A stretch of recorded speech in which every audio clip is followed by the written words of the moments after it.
The Paul Leslie Hour, helping people tell their stories. And now, your host, Paul Leslie. Hey, it's me. How are you, friend? Thank you so much for joining us here on the Paul Leslie Hour.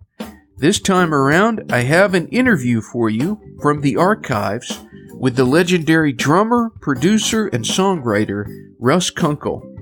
Russ Kunkel is perhaps the most legendary drummer in modern music. He has played drums on countless hits from James Taylor, Joni Mitchell, Carole King, Carly Simon, Jackson Browne, Linda Rondstadt, Bill Withers, Bob Dylan, Dan Fogelberg, Lyle Lovett, B.B. King. I could keep on going. Too many recording and touring credits to count. He is also well respected for producing many great albums, from artists ranging from the Derek Trucks Band to Dan Fogelberg. He has also been the most prolific producer of Jimmy Buffett's discography, with the exception of Michael Utley. I did this interview with Russ Kunkel at the Ritz-Carlton Hotel in Atlanta. He was touring with Lyle Lovett, and he had just released a new album on Mailboat Records entitled Chateau Beach. I highly recommend this album. It's 8 classic songs that Russ Kunkel had performed on. There are songs on there by James Taylor, Bill Withers, Carole King, Joni Mitchell, Jackson Browne, Graham Nash. They're stunning. It's instrumental interpretations of songs that you love. Russ Kunkel is a gentleman and a legend in music. It was a pleasure to interview him, and I hope you all enjoy. Let me know what you think. Ladies and gentlemen, our special guest is Mr. Russ Kunkel. Russ Kunkel is a legendary drummer, both studio and on tour, and he's also well known as a producer. First of all, thanks so much for making the time to do this. It's a pleasure, Paul. Thanks for having me. And for all the ladies and gentlemen at home, I want to apologize in advance if I do not touch on your favorite song that Russ drummed on. I know that there are a lot of them, but we're going to get a good summary of his career. My first question, who is Russ Kunkel? A human being living on the planet Earth, very appreciative of his blessings and trying to live in the moment. I think most stories are best from the beginning. So tell us where you're from and a little bit about the music that you grew up listening to. I was born in Pittsburgh, Pennsylvania. I lived in Pennsylvania until I was around 9. Music that I listened to then was mostly the music that my sisters played, kind of early rock and roll. This would have been, in the 50s. And I moved to Southern California after my father died when I was 9, and lived there with my mother. Grew up in Long Beach, playing surf music, listening to the Beach Boys, lots of different things during that time, to the Beatles, the Rolling Stones, a little bit of jazz, and eventually got in a couple bands and started playing music on my own. My brother, Gilbert, was a drummer, and when I was growing up at home in Pennsylvania, he had a couple bands, and there was always music being played around the house, so I kind of gravitated towards the drums, and he helped kind of get me on my way in that. But I listened to most of the music I listened to was pretty much the music of the time. What you could, being in Southern California in the 60s, I graduated in 1966. I mean, you look at the list of the music that was coming out then. It's never been better, and I liked all of it. I really, didn't have any favorites. I just liked it all. So why the drums? Mostly because of my brother. That was his instrument, and he sat me on his knee and put some sticks in my hand, and, that's just the way I went. I've had a lot of guests on this show where I've asked them who their favorite drummers were, and they said Russ Kunkel. So I've been dying to ask, who do you have the most respect for as a drummer? Well, I have to say right off the top, it's Levon Helm.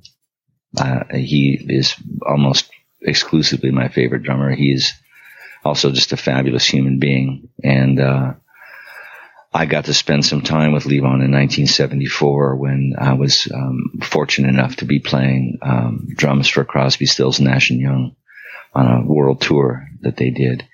And the bill was Jesse Colin Young, Joni Mitchell with the LA Express, and the band, and then Crosby, Stills, Nash and Young. And so I got to be around Levon for a whole summer, and we became pretty good friends. And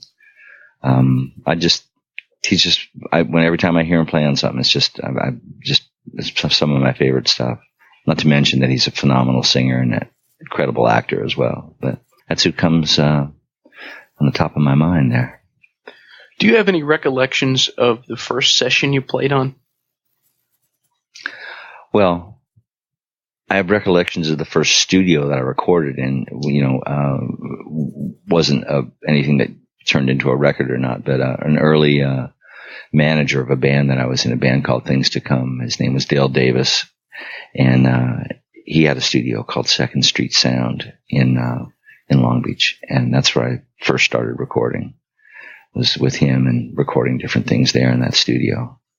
Some of the stuff that we did with the band got released, and I think you can find it now on a Sunday's recording called Things to Come, I Want Out. That's some of the recordings we did there in that studio. Our special guest is Russ Kunkel. Now, you've done so much as far as touring and recording. Do you have a preference when it comes to the drums?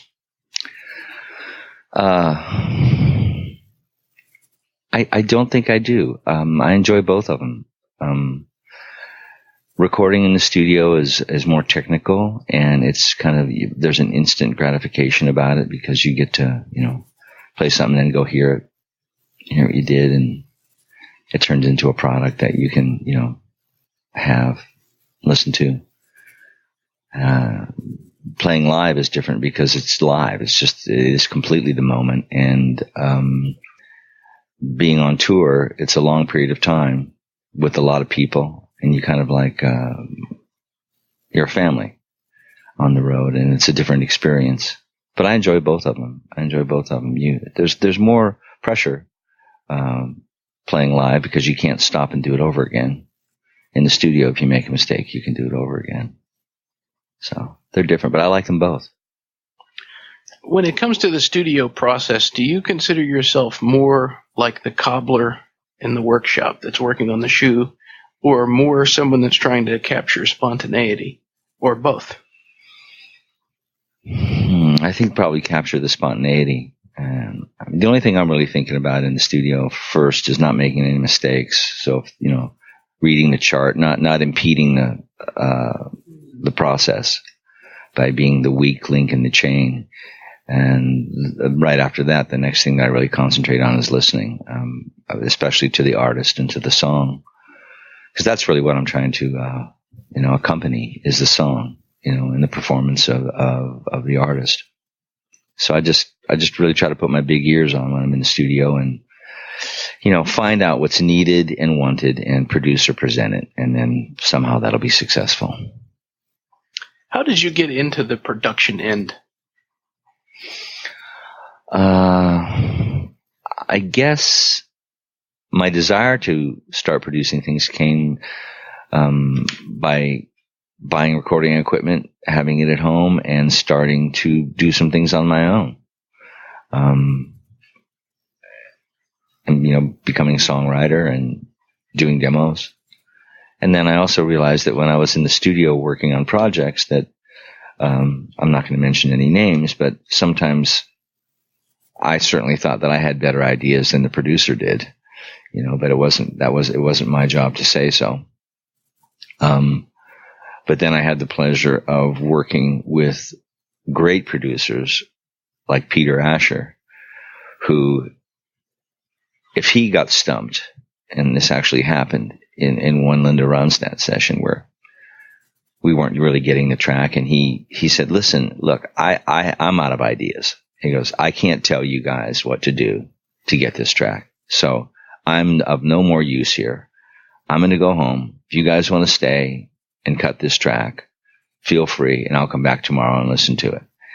And I've never heard of a producer doing that, saying, "Look, I can't be of any more help here. I've tried. You guys do it." And so Waddy Wachtel, Billy Payne, and I think probably Bob Glob stayed in the studio and cut the track, and he came back the next day and he loved it. So I think it was partly, realizing that sometimes, I did have a good idea of an arrangement or a way to produce something, and kind of inspired me to think about doing it. I wanted to discuss your record. Ladies and gentlemen, Russ Kunkel has an album, Chateau Beach Rivage. Correct. And before we get into that, I wanted you to tell us about listening to the CD King Curtis Live at the Fillmore West. My dear friend and partner in Chateau Beach, our entertainment company, his name is Spencer Marinoff, and he lives in Miami Beach. And I was down visiting him. I think we may be coming back from playing golf or something, and we're in his car, and he said, "Hey, have you ever heard the King Curtis Live at the Fillmore album?" And I said, "No." And he said, "Check this out." And we put it in, and we were listening to it, and I was looking at the liner notes, and I realized that all the songs on the album were songs that King Curtis played saxophone on for other people. And that was kind of his set list, was, playing instrumental versions. And I think maybe there was even some vocalists on it. And a kind of light bulb went off in my head that, if people always ask me, are you ever going to make an album? And I would say, like, what? Why would I make an album? I could write songs for people and do that, but I'm not, I'm not a singer. I don't consider myself to be a soloist. So, but kind of a thought went off in my head that this would be a good idea for me. In other words, to do instrumental versions of songs that I played on, and make that a CD in the same way that King Curtis did. It made sense to me for the first time. And so, I started, putting together some lists and, deciding on a way to record the songs, so that it would be a little bit different, so it wouldn't sound just like, an instrumental version of Fire and Rain, so it would be a little different. So I chose to go that European lounge route, of, kind of semi-smooth lounge, smooth jazz that would play in a lot of different venues, play in restaurants. If you really want to listen to it on headphones, there's a lot going on to listen to, and try to make the arrangements unique. But that's how the idea came about from my friend Spencer too, turning me onto that record. Well, speaking of Fire and Rain, you've worked with so many different artists, but I guess you could say these songs are like interpretations of songs that a lot of people know and love. Was there any particular reason why you interpreted James Taylor songs more than other artists? Well, it's real simple. I wanted this first record to be, I wanted the songs to be songs that people knew, that they were, more famous songs that got a lot of airplay, because when you first come out with a product, the more familiar some of the songs are to radio, I felt that it might be a better opportunity. And also they were the songs that were played the most. And I've recorded a lot of material with James over the years, and it just kind of rose to the top. Don't Let Me Be Lonely Tonight, Mexico, and Fire and Rain. But trust me, there are plenty more. There can be other volumes of this kind of idea, but these just seem to fit, and they're the ones that we came up with arrangements that we liked. So, do you envision the possibility of a second volume of this, or kind of like a follow-up? Absolutely.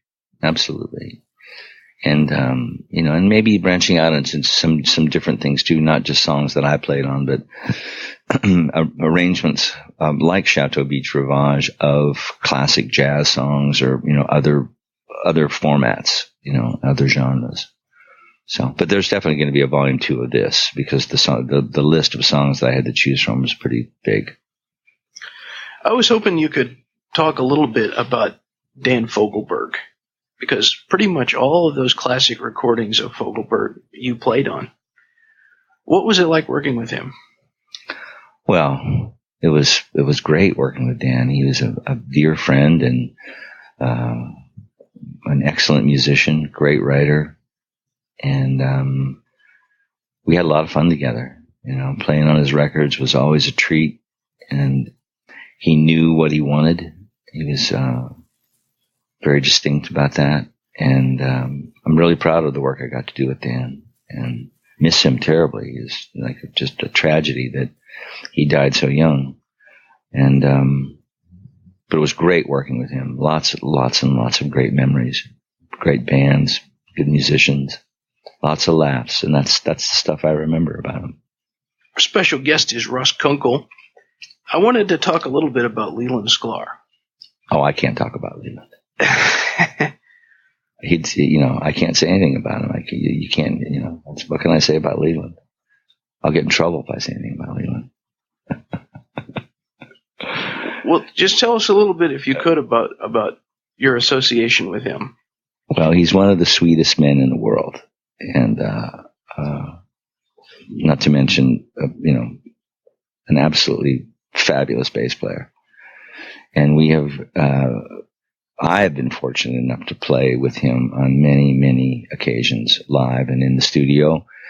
And, playing with Lee is like putting on a pair of comfortable loafers. They just feel right.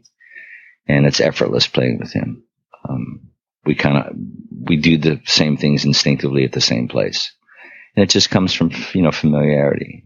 We've worked so much together. And I love him to death. He's one of the funniest people in the world. A lot of people don't know that about Lee. He's a real prankster. And I just love him to death. He's the best. Our special guest is Russ Kunkel. The album that you have, the Chateau Beach album, Rivage, was co-produced by Jay Oliver. Correct. And he is an artist that I've wanted to interview for a couple of years now. So I was hoping you could tell us about working with him on this project. Well, when I decided that I was going to embark on this, Jay was the first person that came to mind to work with on this project, because I wanted to keep it simple, and I didn't want to do kind of standard sessions with lots of different musicians. I wanted it to be just a couple people working in the studio. And Jay is an amazing programmer and an amazing keyboard player and writer. And I met Jay working on producing a Jimmy Buffett album called Barometer Soup. And Jay and I, Peter Mayer, and Roger Guth, worked on collaborating with the writing on that album with Jimmy Buffett. And we worked on some of the lyrics and worked on the music together. And I just got to realize what a great player and programmer Jay was. So I knew that Rivage needed to have a lot of a Euro flavor to it, and that he would be the right person to collaborate with on that. And I was absolutely right. It turned out to be a great collaboration. We had a lot of fun doing it. And we really got to explore lots of different avenues of ways to go on these songs. And his input on the arrangements were just incredible. I mean, he brought so much to this project, and that's why he's the co-producer on it. And, Jay is, he goes back, he played a significant amount with Dave Weckl. He was very involved in Sheryl Crow's early career, writing with her. They're both from St. Louis. And, he's one of my dear friends and so talented and should be working a lot more than he does. I mean, he does lots of different things. He's working on a project now, with, doing music for children and with his own company, but I just wish he was out playing more. Miss him out there. You just mentioned Jimmy Buffett, and I have to talk to you a little bit about that because, first of all, this album, the Chateau Beach CD, is on Jimmy's label, Mailboat Records. Mm-hmm. But you produced pretty much all of the Buffett albums of the 90s, I think with the exception of one of them. And I, as much as I like Michael Utley and Mac McAnally, I wish he'd go back to using you as a producer.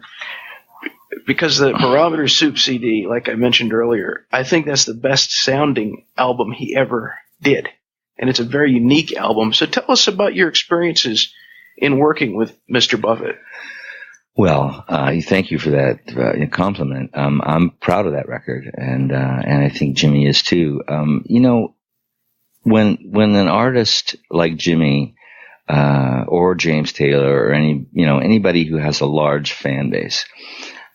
In order to keep recreating themselves, I mean, there's certain things you have to change. You have to either change the set. You can change the set for your live performance. You can't keep doing the same thing over and over and over again. You have to change some things. And for Jimmy, and certainly for James too, changing personnel makes sense. Jimmy has had multiple producers over the years. I feel absolutely fortunate and blessed that he gave me the opportunity to produce 6 records for him. And, I will always be indebted to him for that. Jimmy and I are really good friends. We stay in touch. We have a lot of interests together, flying and surfing. And, we will always be good friends. I mean, and if we get an opportunity to work together in the future, if there's something that he thinks that I would be good to do, a project with him, I'm sure he'll ask me. But you have to change personnel. That's one of the ways that they have to do it. James Taylor's had different bands over the years. He's had different producers. Jimmy's had lots of different producers, great producers. Mac McAnally. Mike Utley has been part of Jimmy's music since almost the very beginning. And I've co-produced albums with Mike, and Mike is, Jimmy's musical director. And he's always in the mix. And even though somebody else may be producing it, Mike's footprint is on it for sure. And Mac McAnally is, he's one of the best producers, songwriters. Mac and I have written a song together. He's just one of the greatest human beings in the world. And for Jimmy to choose him to produce his records of late was a great choice.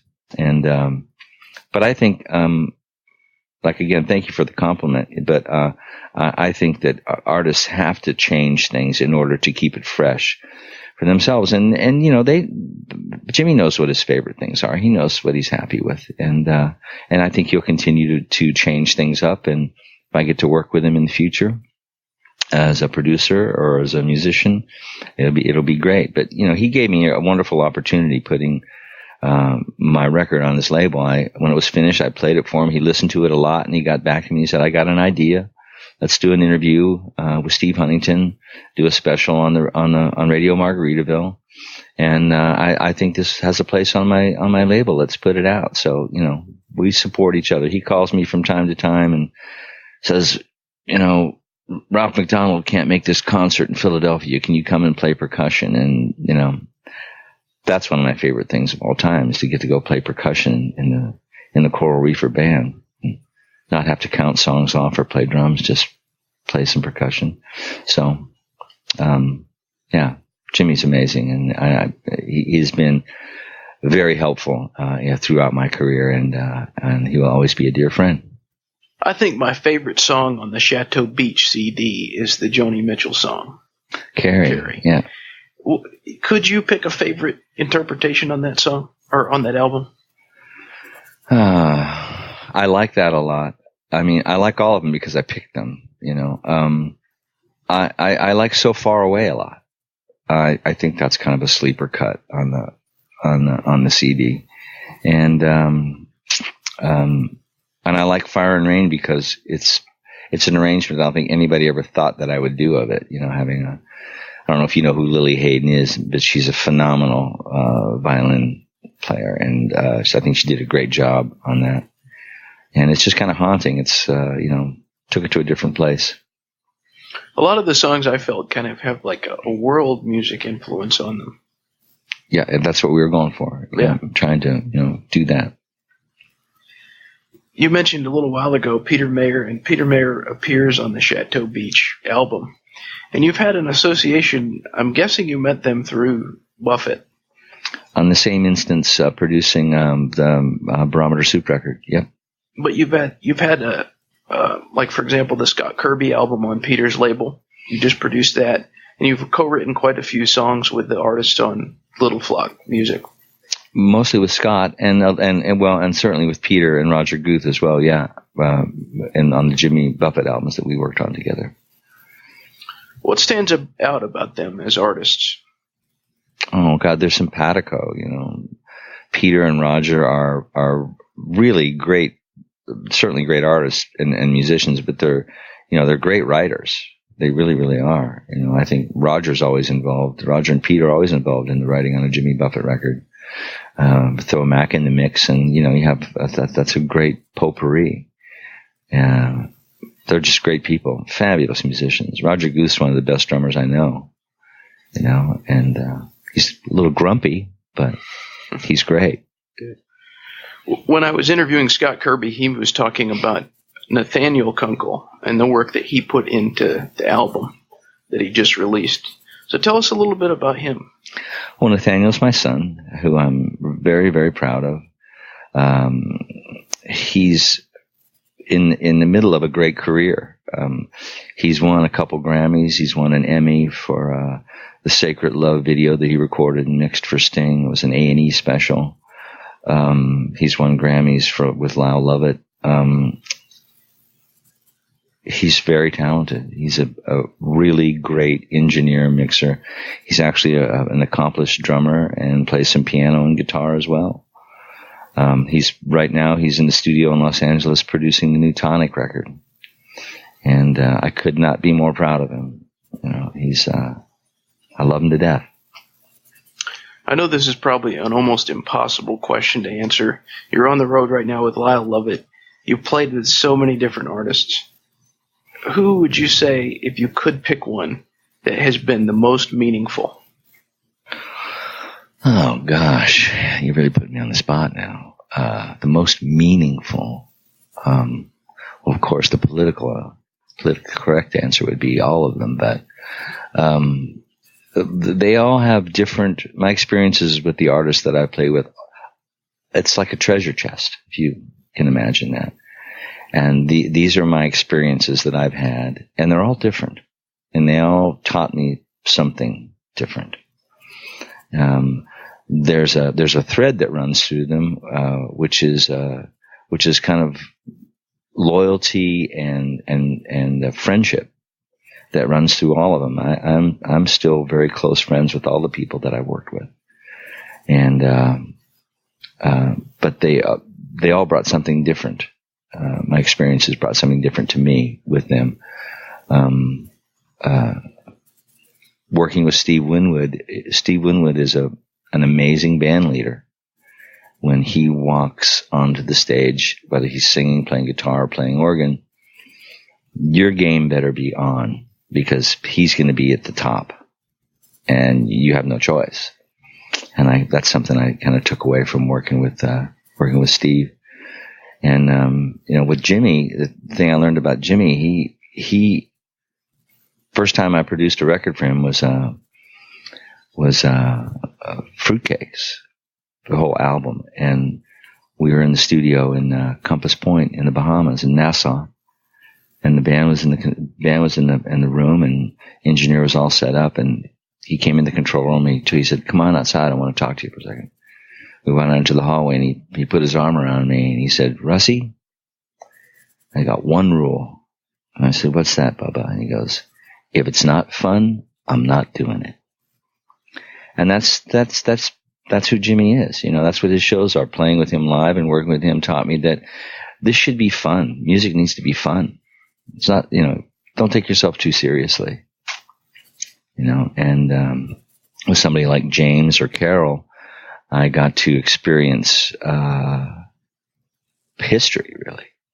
I was there, I played on Sweet Baby James and played on Tapestry, and being around those people, I mean, those are very special records, so I got to be part of what they were creating, so all different. But I can't really pick one out. That's my treasure chest of experiences, and they all mean a lot. They're in different ways. If you could put it into words, what do you like about music? I like that it's a cycle of action. That before you start a song, there's nothing, and then you play it, and you go through that, and at the end you finish something, and there's something actually is consumed. It's the same thing with writing a song. You have an idea, there's nothing, it doesn't exist in the universe. You write it, you record it, and it goes out and people can experience it. It's a cycle of action, and completing those things, I think, makes a human being feel good. It's a sense of accomplishment. And music does that for me. I have two final questions. What is your all-time favorite meal?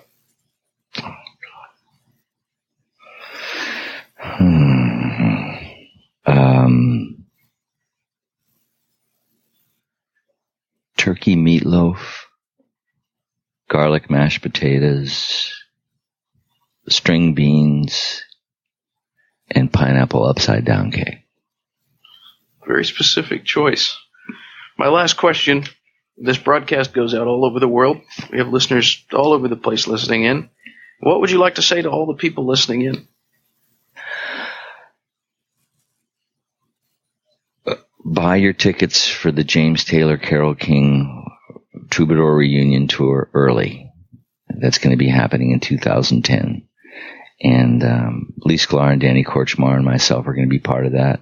And we're really looking forward to it. And it should be a lot of fun. Very good. Thanks for the heads up on that. Ladies and gentlemen, this has been Russ Kunkel we've been interviewing. Thanks so much again. It's a pleasure. I have one kind of post question. Okay. Off the record? This is on the record, but I have to ask you. This is not for this special, but tell everyone out there about Roger Guth. Roger Guth is the international man of intrigue. And there's not much known about Roger Guth. So just tell us about Roger Guth. It's really a simple answer. It's very simple. Roger Guth is the real James Bond. You know? Shaken, not stirred. He's... I think you hit the nail on the head. But, you know, if you're going to interview him, you should interview him for a special on the Fishing Channel about making his own flies for his fly fishing. That'll perk his interest. I've heard he's real into the fly fishing. A great, great songwriter. I don't think a lot of people understand. He's also a great singer. Yeah. A lot of yeah, he does. He really does. It's kind of a smoky voice, and you know, Roger's great. I love him. He never returns my phone calls. Roger, if you hear this, will you please return my phone call? All right, very good. Ba ba ba da beep ba boop da boop da beep ba da leap ba knock da bees. I walk on to sugar get it. No, it's a oh, is it and gaga kiss a call. Oh, is it? I'm swagging. I believe it's a good, but don't talk about again. Goodbye.